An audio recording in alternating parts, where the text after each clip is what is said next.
Hello, it is JFoss, and I am back with another content video this time instead of war. Today I'm going to go through 10 what I would consider mistakes that intermediate to advanced players make.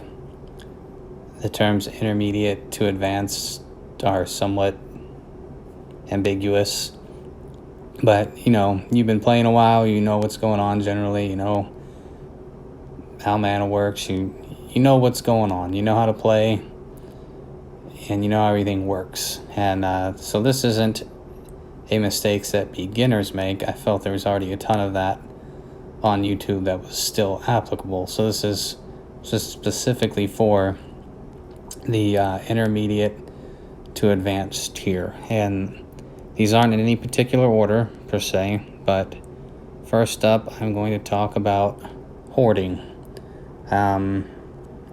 I will say that the opposite mistake is true, that people will often use their stuff right away, perhaps too quickly, not making an optimal decision. And that certainly happens. Like,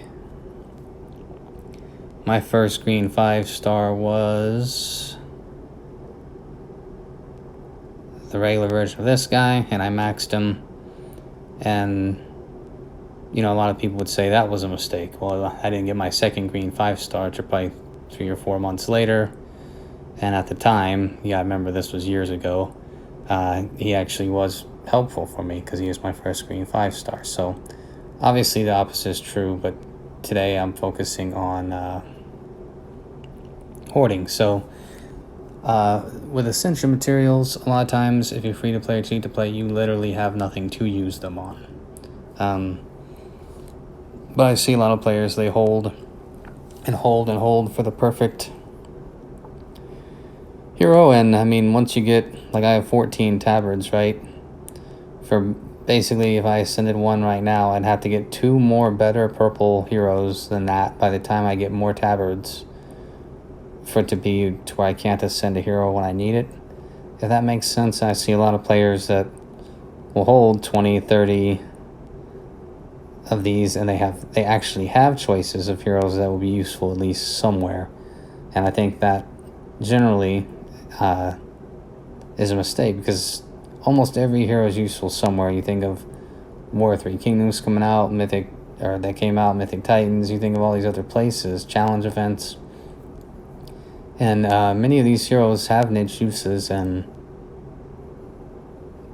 maybe you're holding materials that for a hero that'll never come. So I acknowledge the opposite can happen, but I see a lot of essential materials. Limit breakers, I still understand. They're still relatively rare, especially if you're not buying them. So I kind of get that. I see why people are holding those, and generally I think that's a good idea if you're not spending at this point. But probably the one I see most often for the tier that I'm discussing, intermediate to advanced, is emblems. There was guidance long ago, and I think it was true long ago, to be fair, when emblems were still kind of new. Don't use emblems on your 3 stars. They're not worth it. You can get top 5% in the tournaments with no emblems on your 3 stars, and that was definitely true then. I can tell you now it's harder. I used to track all my tournaments, and I get 5% or 1% in every single one. And I think you'd have trouble consistently now getting top 5%. I'm not saying it's not possible. Definitely could do it for most if you have developed a lot of the 4 stars, but not even beyond the 3 and 4 stars, just hoarding the emblems in general. None of all these things I talk about, ascension items, limit breakers, emblems, none of these can help you if they're not on any of your heroes, or if your heroes aren't leveled up. I will say a function of this depends on how many reset emblems you have. And again, the opposite problem is true. Sometimes people just throw out emblems as soon as they get them, and there's no real plan or rhyme or reason. The answer to all of these in terms of hoarding is somewhere in the middle ground. But there are so many different things that you can compete in, and so many different ways heroes can be useful in different formats. that I personally would not hoard a ton of emblems. And obviously I have 1692 barbarian emblems. You could say I'm hoarding those, and that would be fair. I have a purple hero that I would do if we weren't seeing almost exclusively no FOD tanks. But in terms of my barbarian options, there aren't really any up until... There aren't a lot. I do have all my... Well, we can just go through. I mean, it's not like I'm holding a top tier barbarian or anything, but I'm not really talking about 1500-ish because that's how many a 5-star takes to max. I'm talking the more extreme situations where people have 3,000 to 5,000 and they're not using them. So you can see, like, my barbarians, I have Bobo, I have Lepus, I have Black Knight, I have Miki, I have Jot, Amatrine. I have a bunch of these guys, and I guess I could do Sally. I probably will now that I look at it, but... And maybe even Gourmet costume, but... My whole point is that the stuff in your inventory that isn't being used can't help you. It doesn't help you get stronger, it doesn't help you in war, it doesn't help you in War of Three Kingdoms. So if you're holding a ton of emblems waiting for the perfect one, in the meantime, since we can reset them, I would put them on maybe the mediocre one or the average one, and then reset it when you need to. And if we're going beyond the 5-star level, look at 3 and 4 stars and think what's useful in tournaments, challenge events, etc. And moreover, if you can, even try to identify the areas you're struggling, and then you can say, okay, I have these, for example, 3,000-ish extra emblems I'm not using. Can I apply these to something I'm weak at? Let's say if I'm weak at 4-star buff booster, for example. So while the opposite of hoarding is also a mistake, I have hoarding on here as the first mistake, particularly in reference to emblems. For number 2 on this list for mistakes, I have not adapting your play as time goes on. So I think at one point several years ago, this was my defense. Now, obviously, if this was my defense today... Actually, I think I had to say shot and Ranveer switched, but if this was my defense today, it would do terrible. I mean, it flat out would. It probably wouldn't even hold 2,400 cups at this point. Well, it might because of the troops, but I'd be surprised if it would. I think mostly this comes into play on offense, and I want to be very careful because I've upset people before talking about play style and team composition and such. But a lot of people starting out, they will run offense like this, and I admittedly did a lot too. I had my 5 stars. They were my only 5 stars, and that's sort of what you run a lot, especially starting out, and they don't graduate beyond Rainbow, and Rainbow's very hard to be competitive with at the highest tiers. There are, if you have very specific heroes, certain Rainbow teams you can make. Can Scotty with 4 different color healers be successful against a minion team? Yeah, but that's a very... Can Alfric with a bunch of survival work in a Rainbow? Sure, but those are very specific circumstances. I think the opposite's also true, where a lot of people start out playing mono. I know I switched to mono fairly early, played mono exclusively in everything for at least a year, maybe 15 months. But eventually you have to adapt your play. Now, I can tell you from experience now, playing in 3 different top 100 alliances, 1 in the top 5, that for the more advanced side, it's not attempting to adjust away from mono. And without going too into it, because I know this is almost like discussing religion. When you discuss team composition, sometimes it's very touchy. But no one's running mono in the top 5. There's more Rainbow hits, honestly, than there are mono hits. And I think a lot of what changed the perception of the community is when Rush came out and you realized, hey, I don't have enough time with mono to flip this bad board into a good board.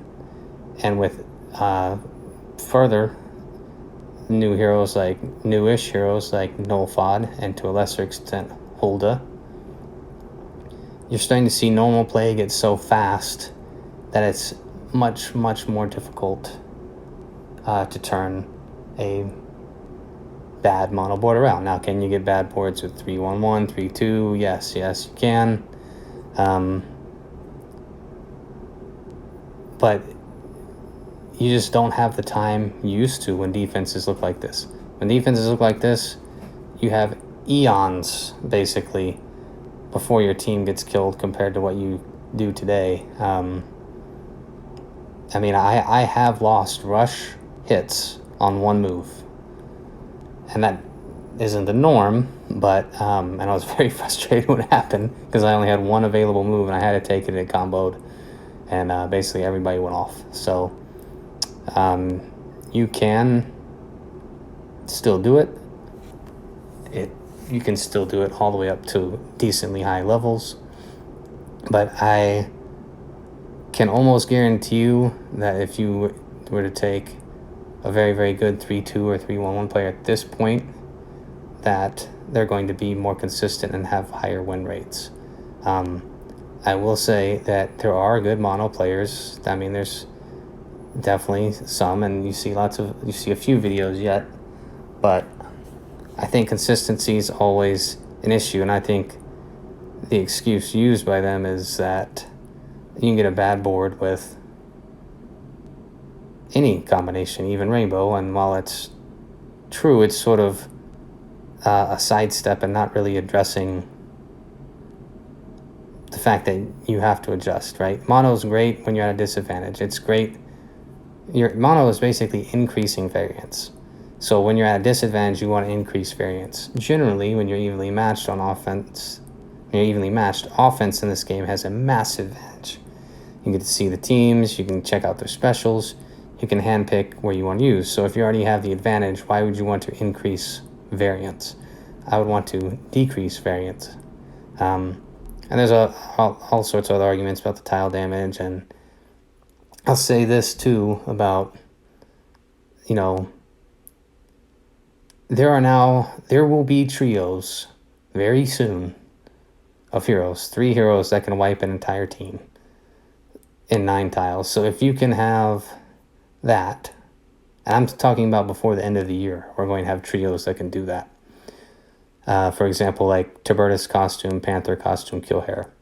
If Panther costume's beta values are not adjusted.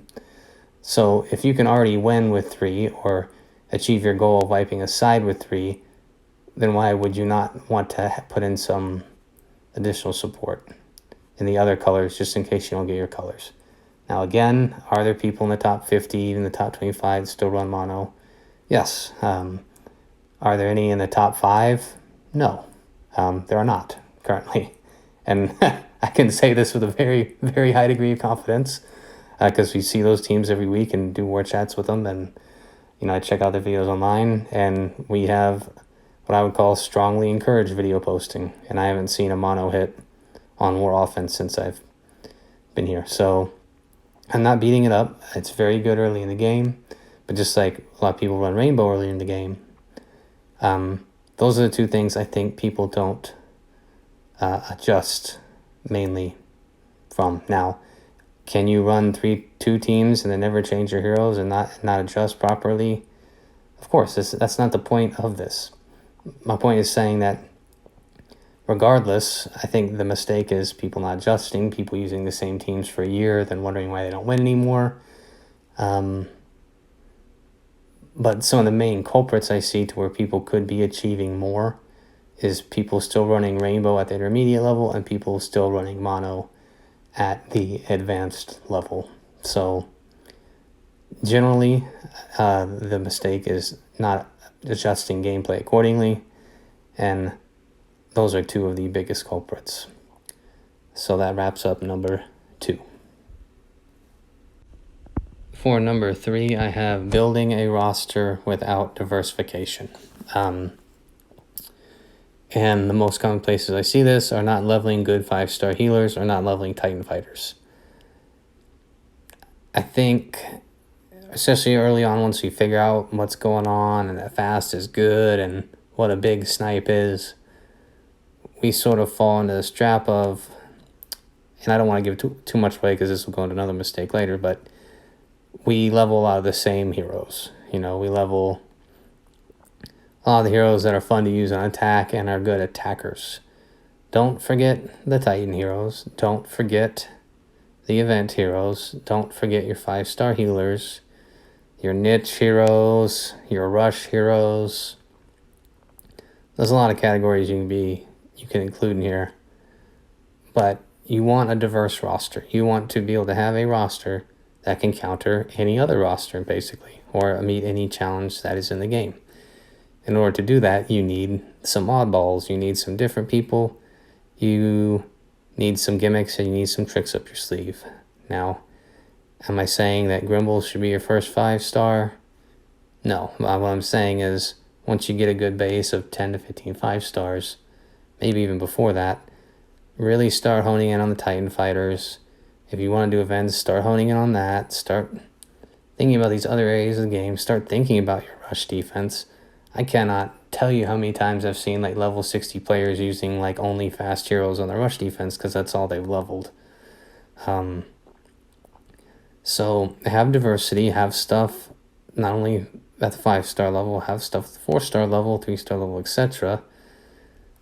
Because everything in this game gives loot, and every bit of loot makes you richer, and the rich get richer, as they say. So the more loot you accumulate, the more pulls you get, etc. So diversify your roster if you can. If you're free to play, I realize that you are mostly leveling what you can get.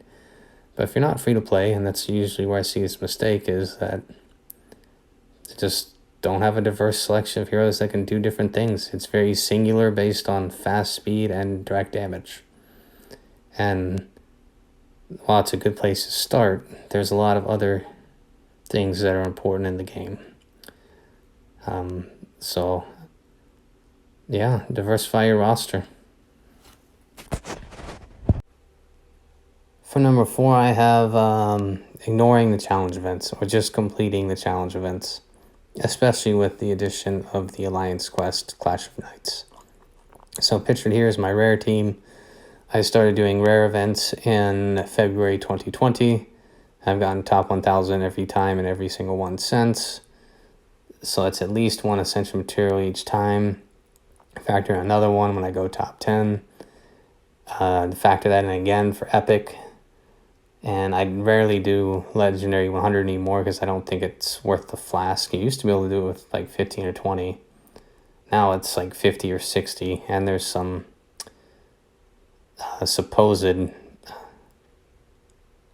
people doing it for money for other players. So, but there's this misconception that, you see the event players, they just wait for a perfect board and flee, and, they basically buy their way to get the ranks.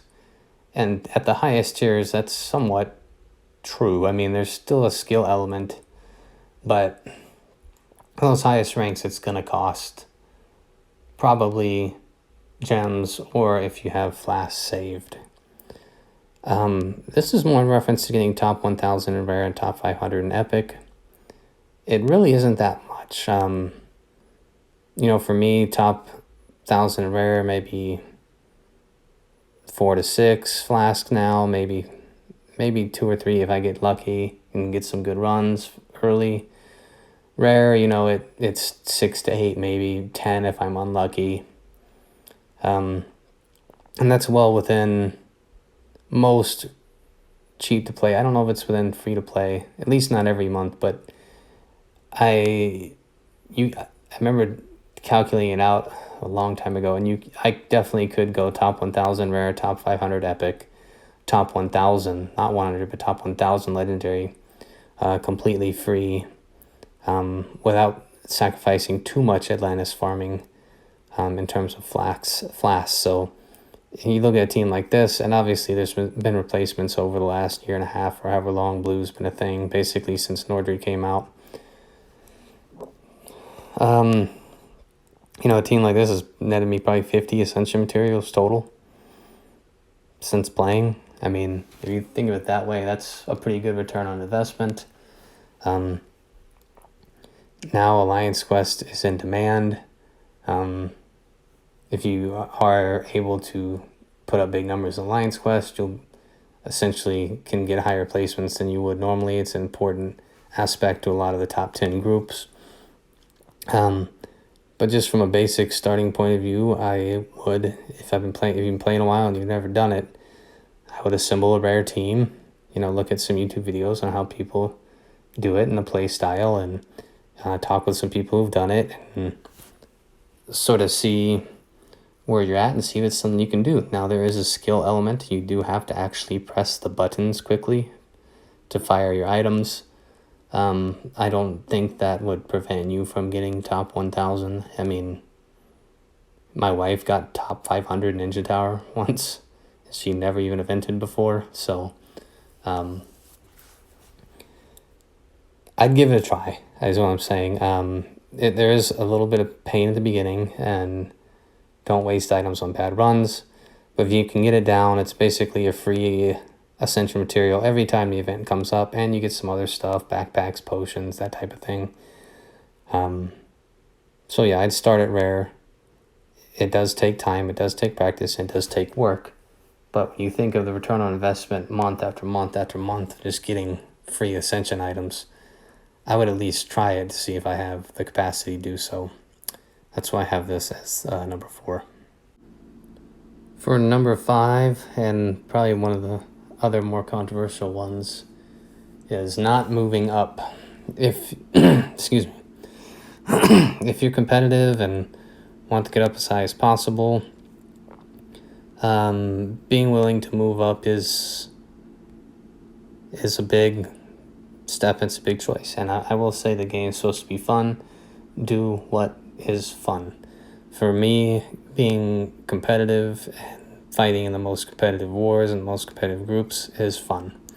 I was in starter alliances like everybody else. I then went to a merge, and at that time my father, my sister, and my wife were all playing, and in about a year and a half we went from 6 stars all the way up to 13, and that was fun building. By the time I left to go to the top 100 to the North Kingdom, to Dragons of the North and Wolves of the North, I was already top 10ing rare events and top 100 Alliance Quest and Mythic Titan and all that. And perhaps you could make the argument that I waited too long to go to the top 100. Again, I was having fun though. I was playing with my family, and that for a long time was the most important thing, was to have that fun. I will say that moving up has lots of advantages, and especially if you're not chaining 14 stars and you can go somewhere where you are chaining 14 stars. It's an extra 300,000 food every week, that's extra Ascension materials, it's extra everything. So while I will say this is a highly personal decision, and fun is the most important aspect, if you are a competitive person, I would look to move up. And I loved my time in North Kingdom. I'll probably end up playing there sometime again in the future. But I'm just a competitive person, and I want to move up, and I want to face...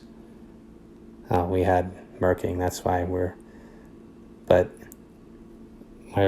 this is a top 5 alliance right now, and for me, that's kind of what I enjoy. But in terms of loot, if you're not killing 14 stars, that's extra loot. If you're getting lower ranks team-wise on all the team events that exist now, so while it is difficult, and I'm not saying that it's necessarily a mistake or right or wrong here, but if ultimately your goal is to be as competitive and get as high as possible, then waiting too long to move up could definitely be considered a mistake. And I will give a shout out to enjoying my time in Gypsy Danger. I really enjoyed my time in the North Kingdom, and great leadership in both. And I also enjoyed my time in the alliance I was with in my family called Benevolent Mercenaries for a very long time. But if being as competitive as possible is the goal, big mistake is waiting too long to move up. And a lot of players, a lot of players with YouTube channels too, that are competitive have voiced similar things, that maybe they waited a little long to move up. So that's why I have that as number 5. For number 6, and this really is one of the ones that can apply to all levels, all spending levels, all player levels, all everything. You know, you come home, maybe you split a bottle of wine, or maybe it was payday, and you come home and you're like, oh, there's a portal, and you're like, bam, let me just do a summon, not really even thinking about, that's funny. Not even really thinking about what's featured, what benefits your roster, what you need. I'm extremely guilty of this a lot of times, but I would, even if you're cheap to play, free to play, or a huge spender, I would really think about what helps your roster. Now, you can approach this a few ways. You can say, well, I'm going to wait till the hero that I really want is featured and kind of save up and go then. Or you can look at the relative strength of the 4 stars in a portal, because that's honestly what you're most likely going to get is the 4 stars. You can try to assess how the 4 stars will help you. So for me, like for example, right now, the things that probably help me the most are, I think I'm allowed to pull up my war defense. I mean, we're going to face Team Korea, and they already know what we're running anyway. So this is my war defense, and you could probably make the argument the thing that would help me the most is a blue. Either Costume Alasi probably would be the thing here that would probably help me the most. We're required to run blue and red flanks for this war type, but you see my point, like, be targeted about it. Now, offensively, what could probably help me the most is getting Leonidas or Mariana's costume. And I have tried. I've done over 300 trying to get Mariana's costume, but will you get them most of the time? No. That's why I said also assess the overall strength of the 3 and the 4 stars in the portal. But be very, very targeted based on what you need. You know, if you don't have Mickey, Tarlac, or something like that, then, you know, this guy's charge 2 is effective for special attack boost, and his charge 1 is a purple elemental defense down. So that's 2 relatively rare skills that could be useful, and you may not think to target the magic portal, but if you don't have a minus purple defense and you don't have a special attack booster, that may be something to consider. And that's sort of what I'm getting at is, be able to assess the weaknesses of your rosters, and be able to at least have an idea of the things that will help you the most. And then instead of throwing money everywhere and throwing summons everywhere, try to target where an obvious improvement will come, instead of doing like this. Gotta add something less, a little lighter in. But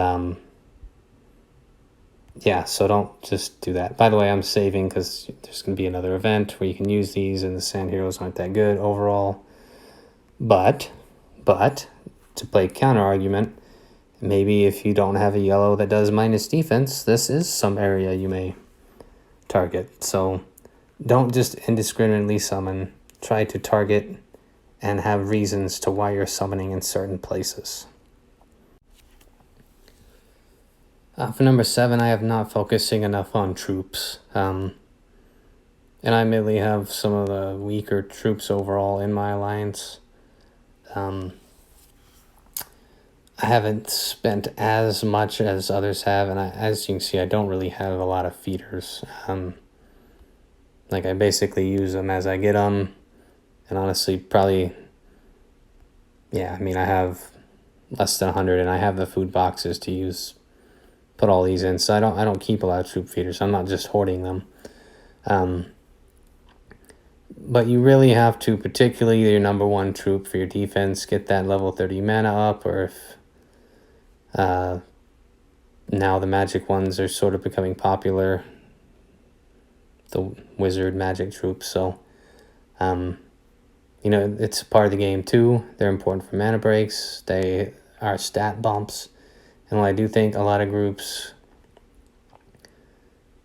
put too much emphasis on this and not enough emphasis on the skill of the player and honestly the heroes.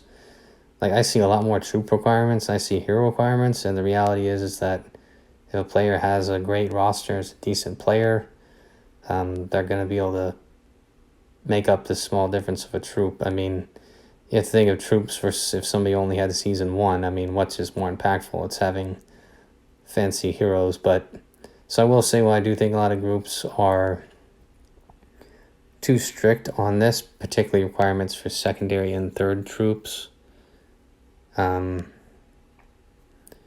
I will say is that if you're you're trying to get into one of these groups here, and your troops are too low, assuming you already have the main troop up, what I would, and you want to get in, you want to break into one of these groups, I would honestly just say, hey, can I at least just show you my roster and send you video of gameplay? I mean, to me, and maybe because I've been on the wrong side of this, and I had trouble getting placement into top 100 initially, and in fact, ironically, in the last month, we have beaten an alliance by 2,500 and an alliance by 2,000 that declined me. And it was because of troops exclusively. So there are players capable that, you don't have to have 3 level 30 troops of every color. Just be reasonable. Obviously, you still want to apply within reason, but it's important to these top groups. You have, and even the mid-level groups and even the lower than mid-level groups, you have to have usually almost always mana troops, and they have to be certain levels. So don't neglect leveling your mana troops, and get them up, especially that first one, so your defense can have the level 29 level 30. Keep in mind your breakpoints for your second, third troops. I understand this is a very tedious process.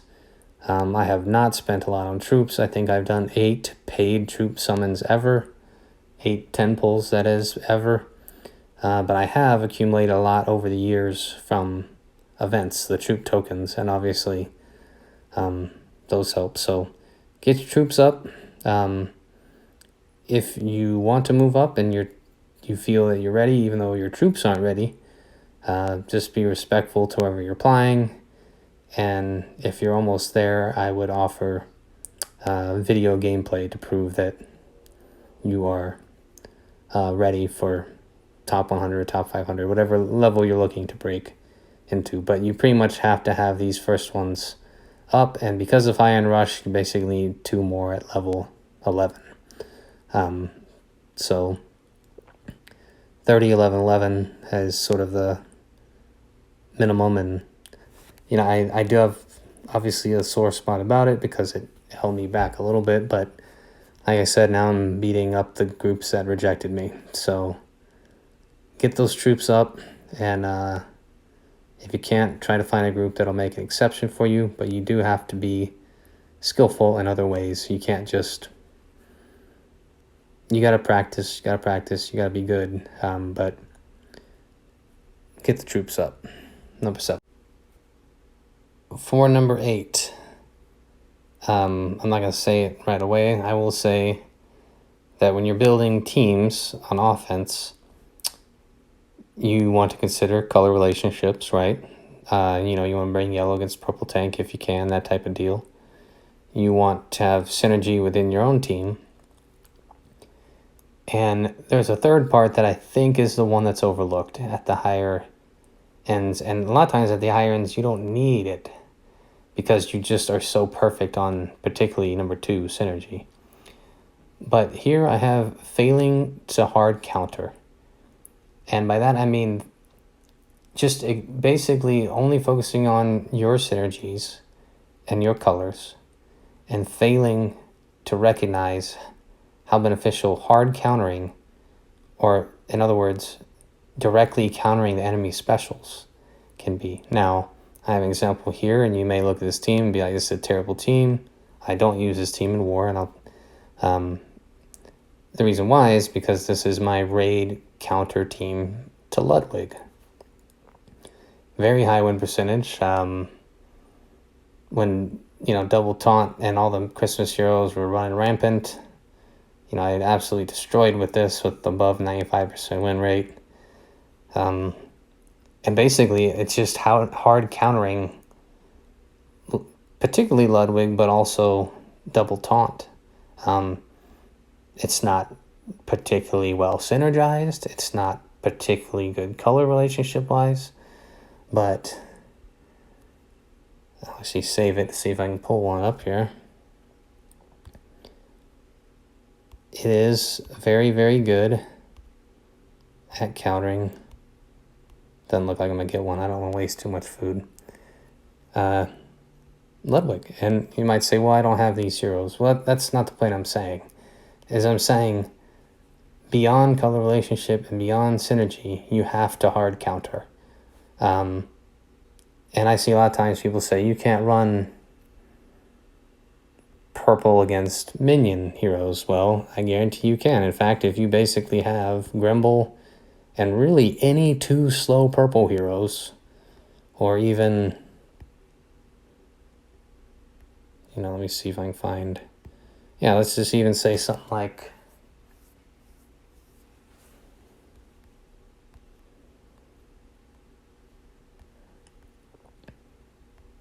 that. That trio can beat a Barra team pretty consistently. Now I usually have Onyx in there with that trio, and it's because Grimble's so good at hard countering minions. So yes, color relationships are important to consider. Your own team synergy is important to consider. But especially with these niche heroes and also countering things like Alfric and Rush, you really need to keep in mind hard counters. In fact, I would argue that for some rosters, most rosters even, now if you have every hero and you can make 6 perfect synergized teams, not having to worry about the opponent, that's great. Only 100 players in the world could probably do that. You gotta consider hard countering, particularly if you're struggling with something. Then I would go more away from color relationships, your own team synergy, and focus more on hard countering the problem that you're struggling with. And that is why I have that as number 8. And number 9, I have the Mickey Forever at 370 problem, is what I call it. So, you have a very useful niche hero like Mickey, Grimble. You can even throw your elemental defense down in there, your tile enhancers like Ratatasker. You get them, you level them to 370, and you're like, that's good enough. That'll work. Meanwhile, your alliance is fighting 10 or 11 star titans, and you're neglecting the benefit to improve your titan fighters or event heroes or whatever. And I see this a lot where people know these heroes are good for their niche purposes, and then they get the new hero from the portal, the new fast attacker, and it sort of ties into a lot of the other things I've said about diversifying your roster. But yeah, I mean, you've got to level these heroes, particularly if you're in an alliance that's not chaining, that's letting titans go. I mean, think of all the people in the group that aren't doing this, and then as a result, you're fighting 2 stars less of titans because everyone's leveling Cobalt instead of Mickey. So just keep that in mind. And most alliances are going to have win percentages in around 50%. It is very, very difficult unless you're fighting at the very top of your category based on whether you have 30 members, 20 members, whatever. It's very, very hard to get above 55% naturally, unless you're in one of those top groups based on how many players you have. So keep that in mind. Don't forget these guys. Don't leave Mickey at 370 forever. Don't leave Grimble at 370 forever. Don't leave Ratatasker at 370 forever. These heroes are important. These Titan heroes are important, particularly if your alliance... Like, I could get it if you're chaining 14s, but if your alliance isn't even at 14s, like, this really is going to help your scores taking these dudes up, and it may be not that noticeable, but if you do it across your whole roster, it will be. So the Mickey forever at 370 problem, don't fall into that. Level, not right away. Get your 10 or 15 base 5 stars first.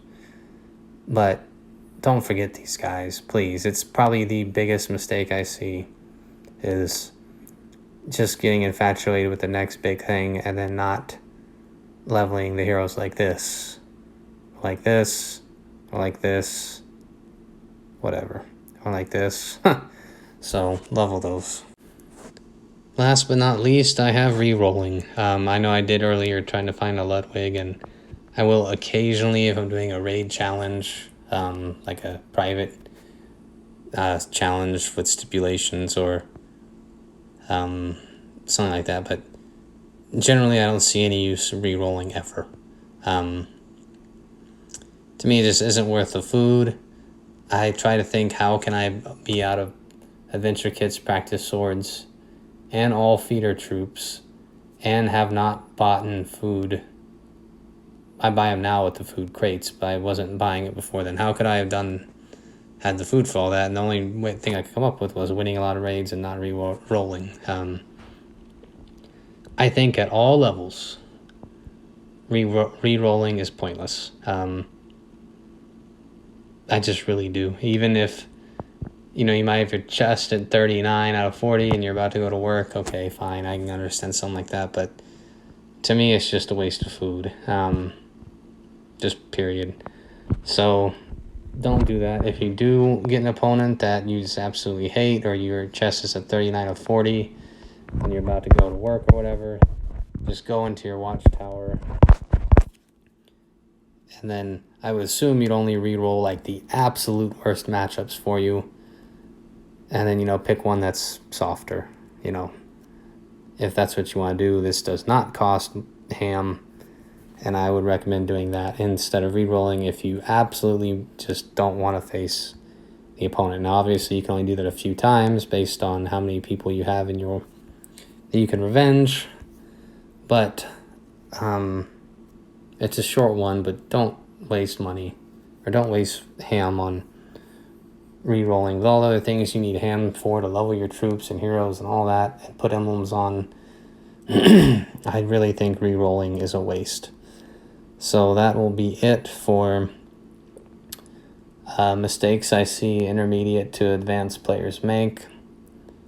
If you have any thoughts on anything I missed, anything I was too hard on, again, I know some of them were touchy subjects, let me know in the comments, and thank you for watching.